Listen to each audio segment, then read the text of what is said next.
கொஞ்சம் தாமதம் தான். ஆனா இதை பேசணும்னு சொல்லி நான் எனக்கு இன்னும் இந்த வீடியோ தொடர்ந்து சமூக வலைதளங்கள்லயும் இந்த பேசுவவர்களாம் இருந்து கொண்டே இன்னும் இருக்கு. இந்த பாகிஸ்தான் பங்களாதேஷ் அணிகளுக்கான போட்டியில நடந்த சம்பவம். பாகிஸ்தானும் பங்களாதேஷும் எங்க வந்தாலும் இப்ப சர்ச்சைக்கு குறைச்சல் இல்ல தானே. எனக்கு என்னடா இப்ப பாகிஸ்தான் விளையாட வந்தாலும் சர்ச்சையா தான் இருக்குது. பங்களாதேஷ் விளையாட வந்தாலும் எங்கேயாவது சர்ச்சை தான், பிரச்சனை தான். ரெண்டு பேரும் சேர்ந்து விளையாடுனாலும் பிரச்சனை தான் இருக்கு. ரெண்டு பேரும் சேர்ந்து விளையாடினாலும் கடைசியில ரெண்டு பேரும் தான் ஆளாளுக்கு ஆக ஒற்றுமையா நின்று கட்டுப்பிடிச்சு கொண்டு இருந்தோன்னு நாங்க வரவே மாட்டோம்னு நின்றாங்க. பங்களாதேஷுக்காக நாங்க வேர்ல்ட் கப்லயே விளையாட மாட்டோம், உலக கிண்ணத்திலே விளையாட மாட்டோம்னு சொன்னா பாகிஸ்தான் அணிக்கா நீ என்ற மாதிரி ஒரு அப்பு பெருசான்ற மாதிரி பாகிஸ்தானில தலைவருக்கு இது என்ன. நீங்க இந்த விஷயத்த எப்படி பாக்குறீங்க? எனக்கு சொல்ல போனா இதுல ரெண்டு விஷயம் இருக்கு சந்திரு. ஒன்று, நான் முந்தி தொடக்கமே இந்த பேட்ஸ்மேன் வெளியால போனா போலர் அவுட் ஆக்குறதுல இருக்கு தானே, அதுக்கு சப்போர்ட் ஆன ஒரு ஆள். அப்படியா? சரியா? ரூல்ஸ்ன்றது ஒன்று இருக்குது. அதுல எனக்கு என்ன பிரச்சனைனா, அது சரி செய்யக்கூடாதுன்றதை எடுக்கலாம்டா, அந்த பேட்ஸ்மேனும் அதை செய்யணும். பேட்ஸ்மேனுக்கு என்ன, நீங்க போல் பண்ணி முடிக்கும் வரையும் அந்த கோட்டை விட்டு வெளியே போக கூடாது. அந்த கோட்டை விட்டு வெளியே போறீங்கன்னா என்ன, ஒரு ரன் ஒன்று ஓடுறதுக்கு தானே. அப்ப இவர் முன்னுக்கு ஒரு அட்வான்டேஜ் எடுக்கிறார் தானே, முன்னால் ஓடி போய். நீங்க பின்னுக்கே நிப்பீங்களா இருந்தா அந்த ரன் அவுட் வராது. இப்ப அன்றைய தினம் எனக்கு என்ன பிரச்சனை இருக்குதுன்னு சொன்னா, இவர் போயிட்டு அங்கே இருந்து அந்த பேட்ஸ்மேன் அடிக்கிறார். இந்த பெட்டால ஹொக்கி விளையாடுற மாதிரி அந்த போலை மறைக்கிறதுக்கு வழியால நடந்ததை போய் நின்றவர் அப்படியே போய் மறிச்சார் தானே. உனக்கேன் தேவையில்லாத வேலை, நீ உண்ட பாடல கிரீஸுக்க பேசாம நிக்கிறதானே உண்ட வேலை. அவன் போல பிடிப்பான், போல் பிடிக்காம விட்டா நீ ரன் ஓடு. அவன்ட வேலையை நீ எதுக்கு பார்க்க போறாய்? நீ அவன்ட வேலையை பார்க்க போனதால தானே அவன் எடுத்து அவுட் ஆக்கினா. இதுதான் எந்த விஷயம். ஆனா செய்த விஷயம் அது இப்படி செய்யக்கூடாதுன்றதை நான் சொல்றேன். ஆனா இவர் அந்த தேவையில்லாத வேலை செய்தால்தான் அவுட் ஆயினார். நீ பேசாம இங்க நின்று இருந்தா அவுட் ஆயிருக்க மாட்டேன். அதுதான் என்னுடைய கருத்து. இது எல்லாத்தையும் தாண்டி ஒரு விஷயம் நான் சொல்றேன். இது நிறைய இடங்கள் நடந்திருக்கு. ஒரு தடவை நான் இந்திய அணியுடைய அஸ்வின் நிறைய செய்தார். அவர் அதுக்கு ஒரு விளக்கமும் கொடுப்பாரு அவர். ஆனா சில நேரங்கள்ல இந்த விஷயம் அவற்றை விஷயத்தை விடுங்க, இந்த விஷயத்துல சரி அவர் அந்த போல் பெரிய அளவா தூரமா போற போல் அது கிட்டதான் அவர் அதை தட்டி எடுக்கத்தான் அவர் போனார். அது ஏதோ தடவை தடுமாறி அது அந்த பந்து விழுந்தது பிறகு அதை இந்த சாதகமா பயன்படுத்தி அதை ஆட்டமிழக்க செஞ்சதான் என்னால ஏற்றுக்கொள்ள முடியாதுன்னு நான் சொல்றேன். ஏன்னா இது ஒரு விளையாட்டு என்றதை தாண்டி இதுல ஒரு என்ன சொல்றது, ஒரு நடைமுறை இருக்கு. இப்ப கிறிஸ் கைல் என்ன சொல்றாருன்னா, சில நேரங்கள்ல இப்படி பந்து போல் போட்டு அவர் கிறிஸ்த விட்டு வெளியே போயிடுவாரு, அவுட் ஆக மாட்டேன். இதெல்லாம் இப்படிலாம் இருக்கு, இப்படி பண்ணாதன்றதுதான் இதுல இருக்கு. அது ஒரு நாகரிகமான ஒரு முறையா இருக்கும். அது நிறைய இடங்கள் நான் கிறிஸ் கைல்ல பாத்திருக்கேன். இங்க பங்களாதேஷ் அணிகிட்ட நான் நிறைய இடத்த இந்த மாதிரியான பங்களாதேஷ் அணி இந்த மாதிரி ஆட்டம் இழக்க செய்யறது இது முதல் தடவை இல்ல. மேத்யூஸ் விஷயத்தில் நான் ஃபுல்லாகவே அதை எதிர்த்தான். ஏன்னா அது ஒரு ஆக்சிடென்ட் அல்லது ஒரு வீரரோட பாதுகாப்புக்கு தேவையான ஒரு உபகரணம் அந்த இடத்தில் பழுதடைந்திருக்கிறது. அந்த மாதிரி டைம்ல நீங்க அவுட் எடுத்துட்டு கூட திருப்பி கூப்பிட்டு பேட் பண்ண வச்சிருக்கலாம். இது எங்களுக்கு தெரிய இல்ல, இதாலதான் நீ டைம் எடுத்தான்றது எங்களுக்கு தெரியல, அவுட்டை கேட்டுட்டான். ரைட், இது விஷயம் இதுதான். அதால நீங்க துடுப்படுத்தாடுங்க, வெளியால போன பேட்ஸ்மேனை திருப்பி கூப்பிட்டு பேட் பண்ண வச்ச காலம் எல்லாம் நடந்திருக்கு கிரிக்கெட்ல. இப்படியான விஷயங்கள்ல பங்களாதேஷ் அணி மேல சில அதிருப்தி எனக்கு இருக்கு. அதான் பங்களாதேஷ் அணி, பங்களாதேஷ் ரசிகர்கள், அதே போன்று பங்களாதேஷ் ஊடகவியலாளர்கள் எல்லோரும் மீதுமே மிகப்பெரிய அளவில் விமர்சனங்கள் இருக்கின்றன. இதே மாதிரியான செயல்பாடுகள், அதே போன்று இலங்கைக்கு இந்த போட்டிகளுக்காக வருகின்ற வேளையில் பங்களாதேஷ் ஊடகவியலாளர்களை கண்டாலே தலை தெரிச்சு ஓடுற மாதிரியான ஒரு விஷயம். பாம்பு நடனம் அந்த மேத்யூஸ் அந்த விஷயத்துக்கு பிறகுதான் பெரிய வைரலானது.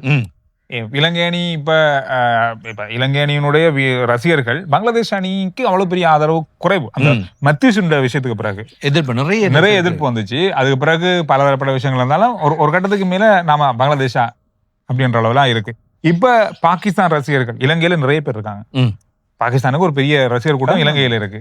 இவங்க எல்லாருமே திரும்பவும் பங்களாதேஷ் அணியை எதிர்க்க ஆரம்பிச்சுட்டாங்க. இந்த மாதிரி இலங்கை அணிக்கும் எங்களுக்கு தெரியாத பல கசப்புணர்வுகள் இருக்கு. நான் முந்தைய ஒரு தடவை இந்த வீடியோல சொல்லி இருக்கிறேன். மகேல கேப்டனா இருக்கிற வேளையில ஒரு தடவை பங்களாதேஷ்ல வச்சு முதல் தடவை ஏதோ ஸ்ரீலங்கா தோத்து விட்டது. அந்த நாட்டோட ஒரு முக்கியமானவர் மகன் ஹெலிகாப்டர்ல நடுகிரவுண்டுக்கு இறங்கி பெரிய படம் எல்லாம் காட்டி இலங்கை அணி வீரர்களை கொஞ்சம் கொச்சப்படுத்தின மாதிரி செயல்பாடு எல்லாம் செய்ததுக்கு மகையில பிளேயர்ஸ் எல்லாரையும் கூப்பிட்டு கெட்ட வார்த்தையில திட்டி சொன்னாராம். இவங்களுக்கு அடுத்த மச்சில பிய அடிக்கிற அடியில இவங்களுக்கு இந்த அடியை மறக்க கூடாது, இவங்க நேற்று செய்த வேலைக்கு நாங்க திருப்பி செய்யணும்ன்ற மாதிரி ஒரு விஷயத்த மகையில சொல்லி அடுத்த மச்சில பங்களாதேஷ போட்டு பிரிச்சு மேய்ஞ்சிருக்கிறாங்க. இப்படி விஷயமெல்லாம் நடந்திருக்கு, வீரர்களுக்குள்ள நடந்திருக்குது.